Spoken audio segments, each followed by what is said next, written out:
It's 2020. We're at the PGA Merchandise Show. Do you know what day this is? This is Thursday. It's Thursday at the PGA Merchandise Show, and I'm here with Lance Reeder from Krank Golf. And this is our first face-to-face meeting. We've talked on the phone a few times, and he's convincing me that I should fit old guys like me into these heads. Yes. Why don't you tell me about it? Why should I be playing this head? What do I have here? This is Extreme 1. Mm-hmm. So you've got the Krank Golf Formula X Extreme, which is a conforming playing driver. Okay. And we also make drivers that are super high spring effect, but out of the gate, I mean, we've been known for long drive. We've won 22 times. We're the current world long drive champion driver. Okay. And second place. So we enjoy, I mean, I started Krank based on long drive. I was a professional long driver. I enjoyed it. Yeah. And got tired of breaking drivers. And about 18 years ago, I decided, you know what? We're going to give it a go and see if we can make a driver that doesn't break, that's super high speed, really mainly for the sport of long drive because it was just a hobby. Now, were you a long driver yourself? I was. Yeah. And I kind of still am. I'm definitely older now, but I enjoy hitting the ball long. My friend Eric Jones says he always hit the ball further than you did. That is not true, but I'm okay. But he's amazing. He's a world champion. But, you know, the sport of long drive has such an amazing 50-year history. Very gifted athletes that have the ability to swing crazy fast. Right. It's been a fun 18 years of developing drivers and meeting people and, you know, really learning about driver design. I mean, there's no school for this. And we came out of the gate with our first design driver, which is the El Diablo, and it won 7 world championships. So we knew out of the gate we actually had something special. Very high speed, incredibly durable. And at the same time, we didn't just do long drive heads. I mean, the low lofts, the 3, 4, 5, 6 degrees. Right. We made the 9, 10, 5, and 12 degrees because we wanted to take that technology and actually get it to the golfing public. Yeah. And that's really why we stayed open, because of the major golf market. 98% of what we sell is regular playing drivers at regular loft. Only 2% is to long drive. There's not that many long drivers in the world. Yeah, and I don't know too many guys that I fit that could hit, what'd you say, a 2 degree? Well, I mean, we've made them down to 1. Yeah. But, I mean, the range is really 3, 4, and 5. Okay. For the men's division. And this is it. This is the, have I got the right one in my hand? Yeah, the Formula X Extreme, conforming USGA. And I think one of the things that people don't realize is that long drive has always been conforming. There would be no point in handing a Tim Burke, a Justin James, a Martin Borgmeyer, these top swingers that are swinging above 150 miles an hour, a thinner face. They wouldn't hit it as far. And they would crank it, wouldn't they? They would probably break it, yeah. Yeah. So we make that So for at them. what speed do we start cracking drivers? It depends. Conforming drivers. Yeah. Conforming drivers, with Krank, a much higher swing speed than anybody else. Because we're cut face forged, you know, we're super hardened beta titanium. We're not cast. We're not insert face cast. We build drivers in a way that really creates super high ball speeds with super high durability. And in the sport of long drive, it's such a unique animal. When a guy's swinging over 140, 150, 155 plus, Right. it's really difficult to make that driver. So the faces are a little thicker, the bowls and rolls a little more to give more stability, and the metal's unbelievably hard.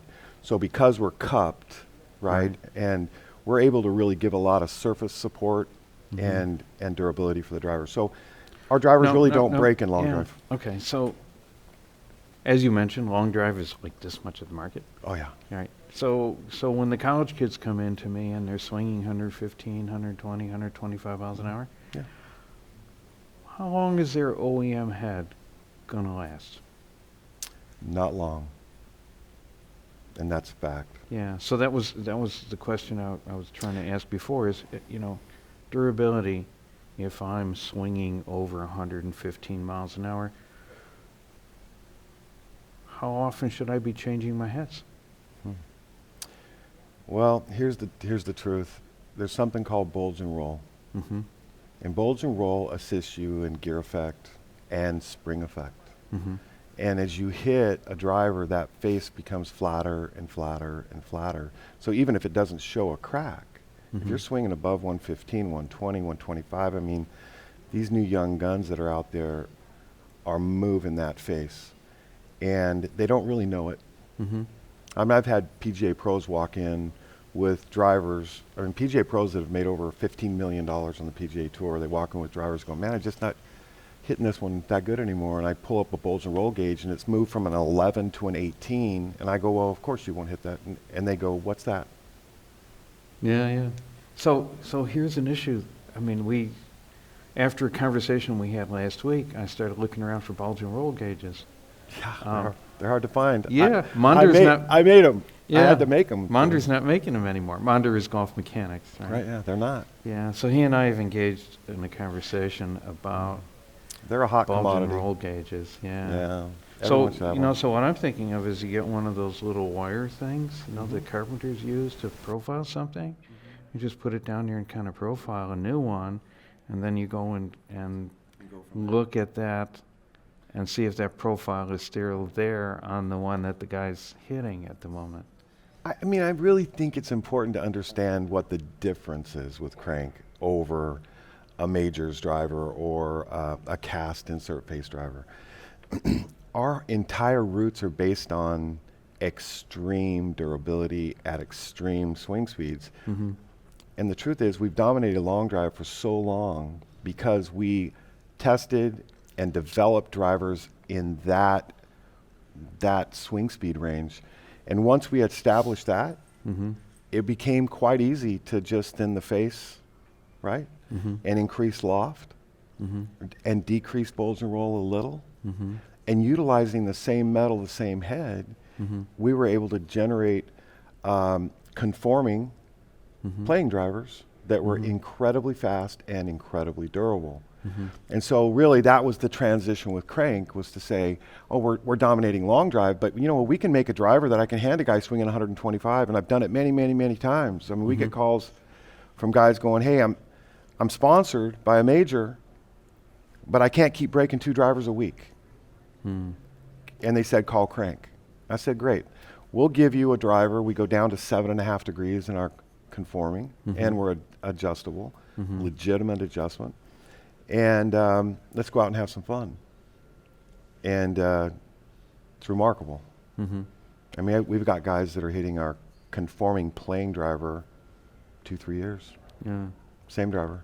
Yeah. So you keep saying the word conforming, Yeah. which is going to move this conversation on to the next part of it, which is non-conforming. Okay, well, I'm gonna forward this slide. Obviously, we've got 22 world championships. We talked about that. Yeah. We're very proud of that. It's a small market, but it taught us a lot. Last year we did a bunch of conforming, fun, supporting our team, custom drivers. That was a great project, a lot of work. And then we talked about really our technology, and it's important to understand what the difference is with Krank Golf. Now, if you want to talk about High-COR, we'll talk about the future of golf. And Well, the let's future talk of about your Krank. technology for a second. Okay. Yeah. You might want to go back a slide. There you go. Okay, Well- give me a technology lesson. I mean, technology really comes down to the fact that we don't cast. We cut face forge. Okay. I've heard that term before. And it's not new. We just do it different. The metals that we use, in the face of the driver are beta titanium. Okay. And over the last 18 years, it's been a really interesting learning curve. How do we get that metal harder and more resilient with more memory? Which one is the best one? Are you doing 15333, SP700? How many different types are coming out? And honestly, in the last 18 years, there's been incredible advancement in the metals that are available to build a driver. And how do you heat treat that metal to get it super hard without it breaking? Okay. Or with it springing back so it maintains bulge and roll. There's so much to what happens to the face of a driver when it's hit at high swing speeds. You say you keep talking about bulge and roll. You mean your long drive guys don't hit center face all the time? No. Oh, okay. Well, I mean, the ones that win usually do. Yeah. And there's some remarkable long drivers. And it really is refreshing when you got a guy that's wearing the center of the face out at 48 inches swinging 150 miles an hour. It's very rare. Yeah. But most of the top long drivers are actually really good golfers. Yeah. And that's required. But the technology-wise, the things that are important to me are not just the face of the driver, but also how does the driver store energy, Okay. right? And I think one of the lessons I learned early with the El Diablo, and it was a concept that I really believe body deformation is loss of energy. Okay. Yeah. And I knew at the time we were testing against some of the majors, and an engineer that I was with in China came to me and he said, "You have a problem?" And I said, "What's the problem?" And he said, "Your body's too rigid." And he goes, "We've done testing. And your body doesn't really move. It doesn't expand."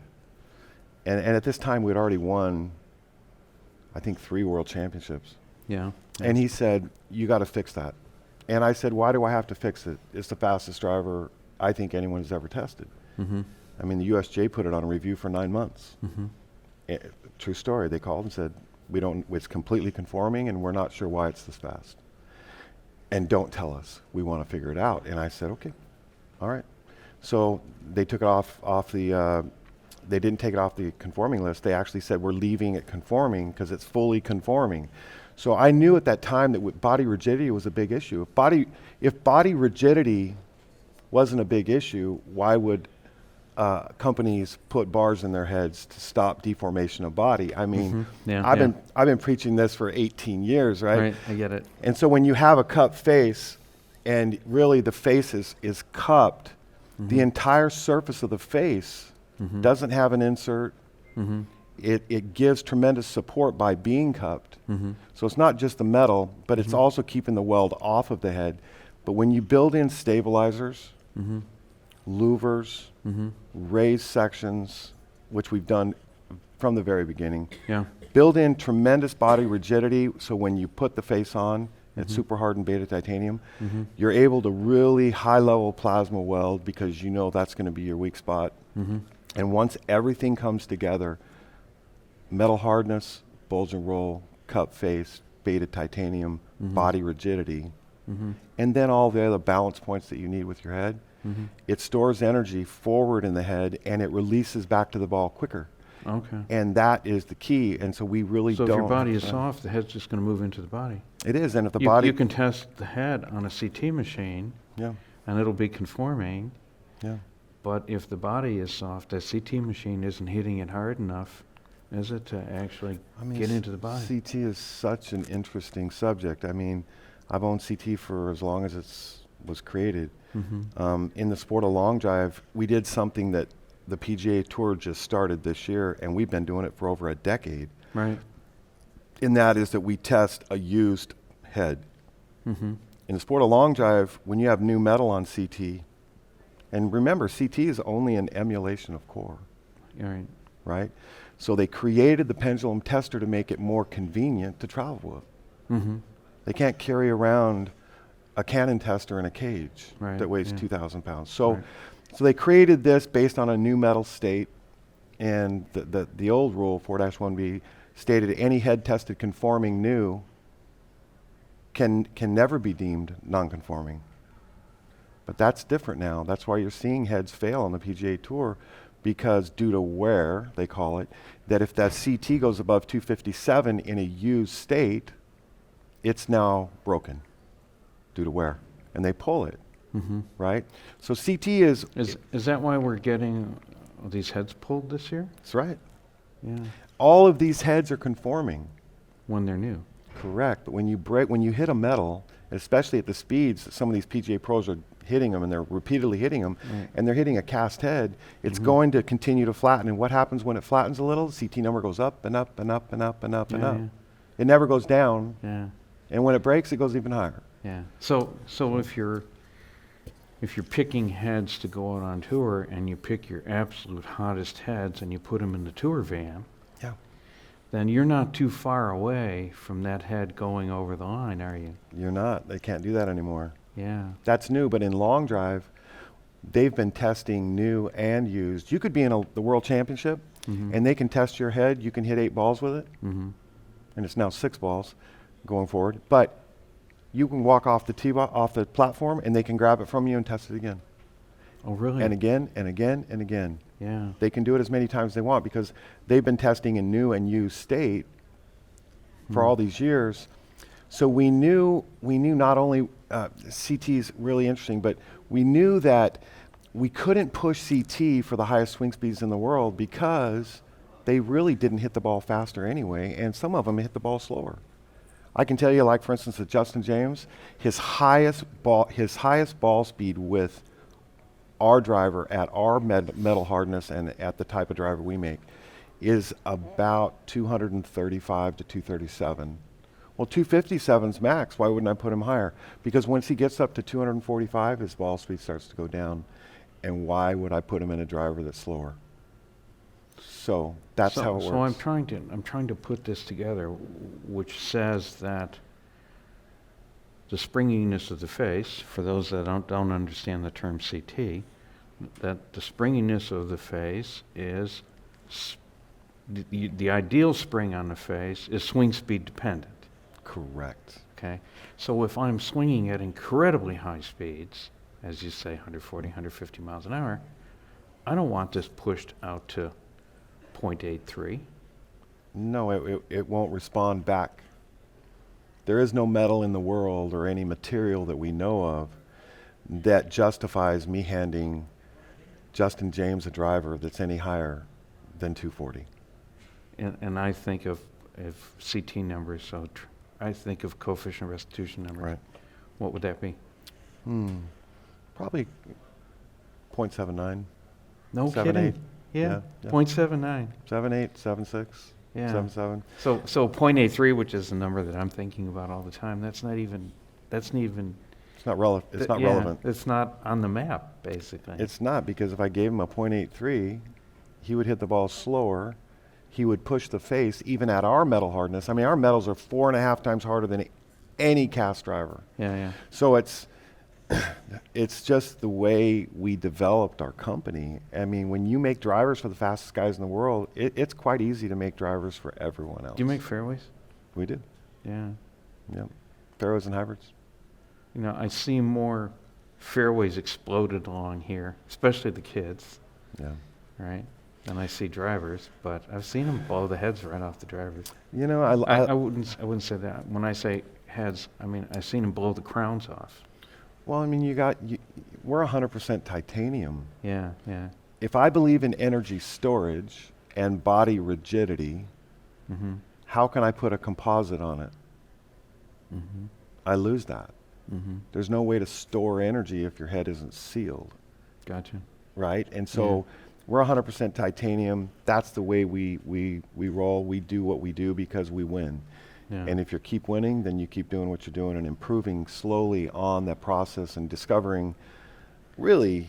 So do you have a table sitting someplace that says at this swing speed I should have this CT? Yeah. And I use COR actually. So at this swing speed I should have this COR. At that swing speed I should have that COR. We do. And then if I get below 100 miles an hour, I'm here, right? You're there. You're there for recreational play. Yeah. So I think leading into. So when I say I'm here, let's talk about this. I'm super Where excited. am I? So I'm above 0.83.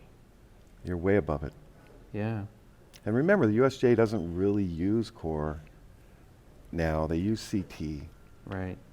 And in itself, it's just remarkable that we're holding slower hitters in recreational play to something that would be a much higher swing speed to effectively activate the spring effect of a driver. I believe from our testing that virtually every conforming head under 257, and most all of them are living in that 245 range. And as the hitters become faster swinging, and there's more migration as they get used, and the USGA is now, and the PGA is now testing used heads, don't you think that CT number is going to have to go back? One of the advantages to doing the type of driver we do is that our migration is only half of a cast head. So to begin with... Explain the word migration. Now migration is when, and it was really discovered through long drive. Right. Guys would hit their heads and heat them up. They heat them up. Everyone and knows what is that? A driver gets a little hotter. Every single driver gets a little hotter as you hit it. Yeah. So they micro-crack them, or they anneal the face? Well, I just think the nature of metal. I mean, you're definitely getting micro fractures. You're still, as that face becomes hit, and at the higher swing speeds do it more often. What happens is it starts to flatten, right? Oh, okay. And so it gets a little hotter, and the CT number starts going up. We call that migration. Okay. So as flattening happens, micro fracture happens, the spring effect goes up at first. But at what point does the spring effect go down? So the long driver sees his ball not going any much further, and it's time for a new head. Correct. Yeah. And the beauty but he about knows that if he heats it up a little bit, it's a little better. It's a little better. It's a little better, but is that still going on? Of course. But with Krank, our faces really, they flatten so little that we're able to push that bulge and roll a little bit more than we have in the past. But as it gets hotter, the goal here, especially in high swing speeds, is that the face doesn't fail and doesn't get too flat, and the migration number of CT doesn't keep going and going and going and going. At some point, you want it to plateau. Right. And so, it's a complicated thing. When you take long drive, it's complicated. But if you can figure out what we do in long drive, you can virtually make a playing driver that's a little thinner. Because, at 45 inches, the impact on the face of a driver is completely different than at 48 inches. Okay. Some people think it's a little more. It's a lot more. Yeah. It's multiples. Yeah. And then you drop especially face. if you have muscles in your arms like Eric does. No, well, I'm small compared to some of these guys. Yeah. But what happens is when you take the loft of a driver, let's say is 9 degrees or 10 and a half, and you drop it to 4, and you put it at the end of 48 inches, and you hit it swinging 150, what do you think's happening to the metal of the face? It's multiples. It's 400 times. It's not 30% more damage. It's 400% more damage. Yeah, because you have an upward angle of attack, so you're not taking your launch from sliding up the face, or the face loft. I mean, you are hitting square into this thing. It is. I honestly... You're hitting perpendicular into the face, Honestly, this last year, you have some of the fastest hitters in the world, the Justin James, Tim Burks, Kyle Berkshires, Borgmeyer. Some of these guys, James Tate, I mean, these guys are moving it well over 220 miles an hour ball speed. And I, as a manufacturer, look back at that and go, it's remarkable that driver stays together at all. And how about, is it remarkable that it stays on the shaft? No, they got really good glue nowadays. But, I mean, as you get into that world, it's been such an amazing journey that the technology's been developed over time. Yeah. And really, we're continuing to develop. One of the big things we're doing going forward is really understanding mass better, weight. How does that relate to your body mass swing type? Are you able to swing a heavier head as fast as a lighter head? Is everyone truly meeting mass? Because mass is a critical component to activating spring effect. And so as we've gone with the Formula X and Formula I always X, think MV squared where velocity is squared. Correct. Yeah. And I get that, but what happens is sometimes when we add mass, the ball goes another 15 yards. And we're only dealing with reality. So everything's out the window, because when a ball goes further on a regular basis, it means you're doing something better. And that's all we care about. Okay. So we've gone into the weeds here talking about long drive. Let's talk about recreational golf. recreational golf, and I think a lot of people look at Krank and they say long drive, long drive, long drive. Well, 98% of what we've sold for the last 18 years has been plain drivers. It's the only way we could have stayed open. I mean, you can't make a living on 200 long drivers. Right, yeah. And we've done a lot of exhibitions and long drive exhibitions, and we've sold a lot of drivers really under the same technology as long drive, just thinner faces, super hardened beta, and body rigidity, and we've given it a higher loft, and the ball just jumps. Well, over the last 18 years, the majors have gotten better at building drivers, and they make a really good cast driver, okay? And so that is part of the technology and the amount of effort and time and hundreds of millions of dollars they spend to get there. Right. And we understand that. But at the end of the day, our drivers are handmade, the faces are thinner, the metals are harder, and the ball goes faster. And you put a good quality shaft on it, and you have a decent swing that's repeatable, you're going to hit a Krank driver further in a conforming state than any other driver, and that's what I believe. Okay. So now, the biggest thing for us is how do we make the game more fun and more enjoyable? I've known for a long time that I could take the face of a Krank golf driver that's conforming playing driver, and I could make it thinner and it wouldn't break. And I could make it thinner and thinner. And one of the things that I've looked at is saying we spend a lot of time and money fitting a golfer into the proper shaft flex and length and grip. All the things, loft, lie, everything, all the adjustability and everything we're dealing with. And yet we take a 75-year-old golfer and we get literally hundreds and hundreds of these calls every year going, I'm only hitting it 180 yards, golf's no fun anymore. They said, call Krank, maybe you can help us. And I used to say, well, maybe we can put you in a longer shaft, or our conforming driver hits a little further anyway. What, 7 yards, 5 yards, 10 yards? Does it really matter? So we started playing in the world of going above the CT allotment by the USGA and really attributing that to recreational play for the golfers that need the yardage the most. And so we came out with our High-COR driver, which is that other word, non-conforming. well, and it certainly would be non-conforming if I submitted it to the USGA, but I don't. So I'm not on a non-conforming list, and I'm not on a conforming list. And so I'm on a have fun list, okay? Yeah. And so if somebody's out there playing, I'm saying literally, I'm not just fitting you to, and our fitters aren't just fitting you to shaft flex and everything else. We're now fitting you to face flex. We're going to match your swing speed to your shaft flex and your face flex. And you're going to go out and have a lot more fun because the ball's going to go a lot further. And when it goes further, I have this nagging sense in my mind that you can do so much more than I can with this head than I can do with the shaft. I can tell you right now, the face, the type of metal we use is remarkable. And when we really dial in mass, weight, mass, body rigidity, and the bulge and roll and everything that we do on that face, it generates a significant amount more yardage than any shaft could ever give them. So you are correct. And it's a lot of fun. Yeah. So, so my question earlier was tuning face flex or CT or core, whatever we want to call it, to swing speed. Yeah.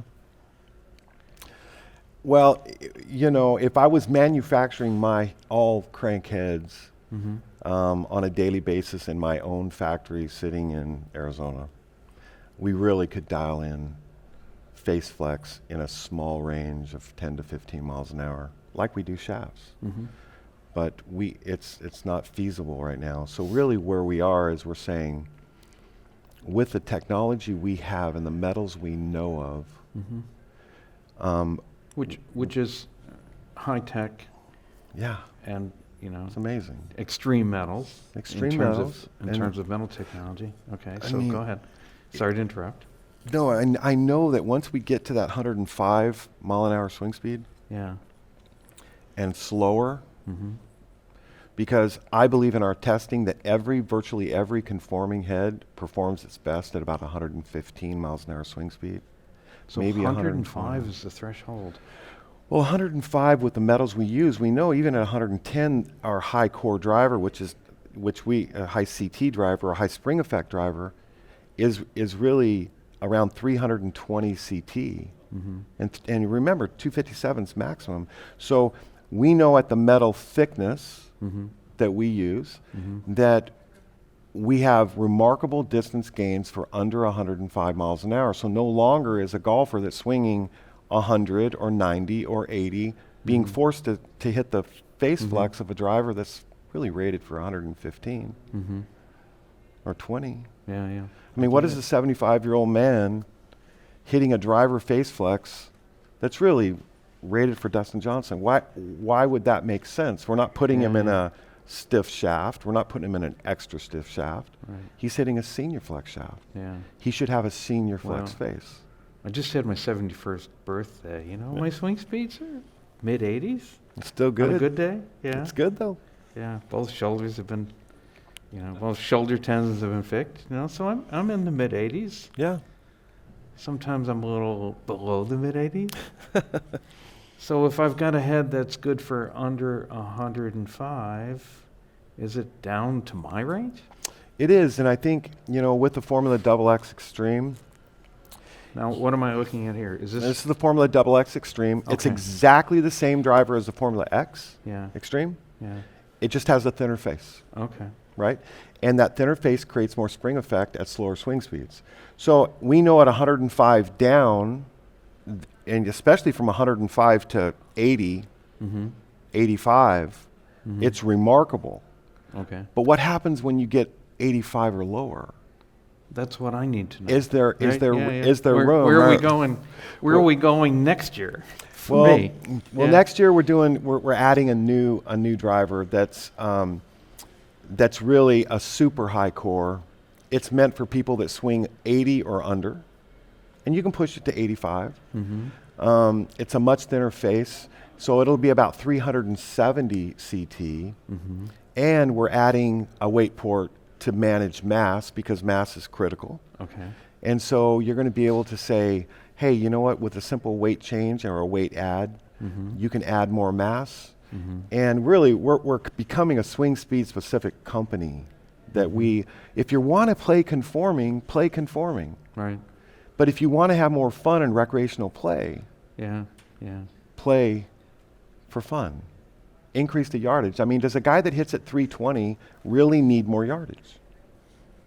Probably not. But what about a guy that's hitting at 170? He's already hitting it over some greens, right? He's hitting into tight spots, and then the PGA and the USJ, they don't want the longest hitters in the world to completely dominate the game, even though it's pretty much happening that way. Right. So they're setting up courses that aren't they can't receive these super long drives as easily, and they're breaking up par fives. Right. And so really, where's our value to what we do? How do we apply our technology to the golfers that need it the most? Yeah, for me, recreational golf is having a ball in a fairway, out there far enough that I can hit a mid to short iron into a green and 2-putt for a par. I can have some fun. I mean, but if I can't get out there far enough, I'm having to lay up on par fours. Yeah. Which is miserable. I mean, you can only take so many thousands of phone calls of golfers that have time. And one of the most beautiful things about golf is that as you get older, it allows you something active and valuable to use your time with. Yeah. And the most beautiful courses in the world, the most beautiful properties in the world. So let's get to the point that, the game of golf has to be more enjoyable, especially for the people that are hitting a little shorter. And the simple truth is that there is no... What? We have the money and the time. Money, exactly. Yeah. You do. And I think it's important to understand that there is no technology. There is no metal that can take a guy swinging 120 to 125 miles an hour that's hitting at 320 and make him hit at 420. There is, and until that technology comes in ceramics or metals or whatever, we really are limited on what we can do with the metals that we have for high swing speeds to go above CT. I mean, Tim Burke's a remarkable golfer, 2-time world champion with Krank Golf. I can't hand him a high CT hit. He'll break it. Even crank metal, he'll break it. Okay? Many PGA pros that are swinging above 120 are breaking multiple clubs per week. So it's not like, don't you think that if the majors and the world knew of a metal or of some type of material that wouldn't break at ridiculously high, I mean, we're not trying to create fission here, okay? You can't. So it's not that big of a threat. You know, for the first 5 balls, you can have fun with it, but it's not going to hold up during a round of golf, and it's not even usable. So if you take a non-conforming driver and you give it to a guy that's swinging 120 miles an hour, right, the ball's not going to go as far, is it? it might for the first 5 or 6 balls, Yeah. but then what do you have? Okay. You know, you're talking about Well, 5 or 6 balls is like 5 or 6 holes. Is that what Right. we're talking about? It's going to fail mid-round? That's right. I mean, most conforming drivers are living above 3 millimeters thick. Okay, and they have to live there because their failure rate any thinner would be a bigger problem than it already is. I mean, our super high core driver is only half that thick, 1.5 millimeters. So again, it's matching everything up to making something more fun. We're very passionate about being more swing speed specific. And we have had a lot of golfers buy both heads, conforming and high core, and soon to be super high core. So when is super high core going to show up? Within the next month. Okay. It'll be available, and we're really, really excited for this platform, Russ. I mean, you know, we've been direct to public for so long via the internet, over the phone. This last year, we've done a lot of expansion internationally and domestically into fitters, into the people that can really hands-on get people to have more fun.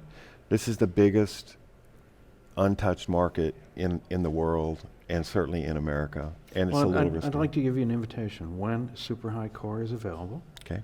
I'd like you to come out to Dallas Love it. and get on the range with my teaching professional and I, Mark, who also fits. Right. And we'll hit our mailing list, and we'll bring all the old guys out that are out there sitting around the range all day practicing, and we'll have a little session with them, and we'll document Love it. with a pair of flight scopes, you know, how far these guys are hitting the ball and how much we can show them that they can enjoy the game even more, because they're not playing tournament, and they're recreational golfers. You know, I think we have to, and I'm going to advance to the next screen, which I think is important. I mean, Arnold Palmer and others have made comments on recreational golf should be more fun. And a big part of what I do is focus on how do I improve the game, and especially improve the enjoyment of the game. And even Arnold Palmer said, if you're playing recreationally, enjoy the game more. Non-conforming high spring effect drivers for people that actually need it is completely acceptable and more fun. If you're competing, setting handicaps, play conforming. But 98% of all play is recreational in the entire world. We're going to go there. We are there. Great. Yeah. Well, come to Dallas. I will. Yeah, we'll have some fun. Okay. You know, and we'll help some golfers that have the time to play. Yep. We'll help them have more fun. We will. Okay. Thanks Awesome. very much. Thank you, Russ, for your time. Okay. Appreciate it. This is Russ for Devoted Golfer. Thanks for spending your time with us.